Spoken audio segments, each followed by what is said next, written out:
If your arm growth has hit a wall, there is a strong chance you are applying the wrong training stimulus to the wrong type of muscle fiber. This 3D cross-section highlights a study by Hughes and colleagues, which reveals the triceps are composed of approximately 67% type 2 muscle fibers.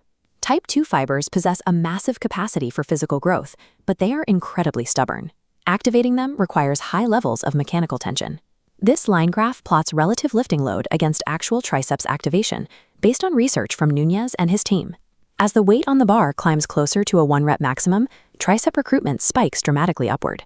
To build a substantially larger arm, the foundation of your routine must be built on low-rep, heavy-weight compound movements. We start the sequence with the close-grip bench press, an exercise specifically chosen for its capacity to handle massive mechanical overload.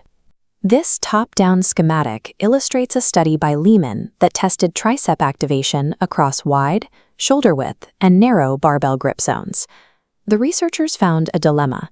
The absolute narrowest grip produced the highest tricep activation, but it also creates severe shearing stress on the wrists and shoulders. The practical sweet spot is just inside shoulder width, balancing high activation with joint safety. If the barbell still causes joint discomfort, weighted dips offer a biomechanically equivalent option for moving heavy weight. By placing this heavy compound lift at the very beginning of the workout, you recruit the maximum number of motor units while your central nervous system is entirely fresh. Next, we isolate the long head of the triceps. Because it holds the most physical mass, optimizing it is a requirement for overall arm thickness. Look at this profile view of the skeletal system. The long head has a unique anatomical quirk. It is the only one of the 3 tricep heads that crosses the shoulder joint.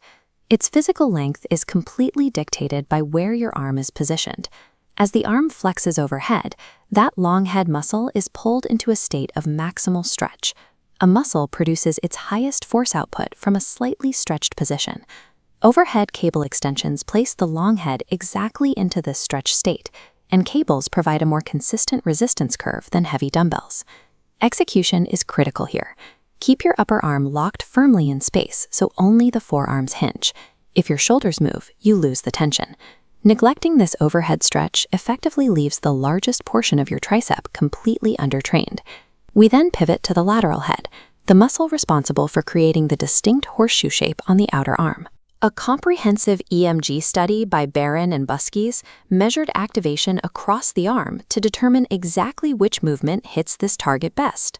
This bar chart ranks 10 common triceps exercises.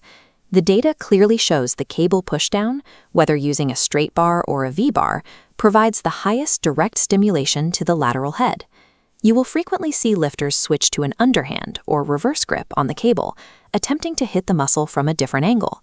Anatomically, the triceps play absolutely no role in rotating the forearm. Flipping your grip does not change muscle engagement. It only places your wrists in a weaker position. Using a standard overhand grip allows you to load up more weight safely, driving superior lateral head growth without compromising your joints. The final target is the medial head. It sits deep against the bone, providing essential structural support to the whole arm. Heavy compounds and strict isolations often fail to exhaust it entirely, making a high-activation bodyweight finisher the exact tool needed to complete the workout. Based on comparative EMG analysis, the most effective movement for targeting the medial head is the triangle push-up.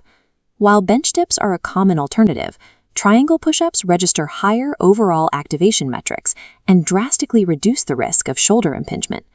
Place this high-rep bodyweight movement at the very end of your session to completely burn out any remaining muscle fibers. Run the exact sequence in order: close grip bench, overhead extensions, cable pushdowns, and triangle push-ups. Perform 3 sets of each. For the weighted lifts, select a load heavy enough to force strict technical failure between 6 and 8 reps. To apply this same level of scientific precision to the front of your arm, watch part 1 of this series covering bicep anatomy. Building massive arms does not happen by accident. It is the direct result of matching your specific anatomy with heavy mechanical tension.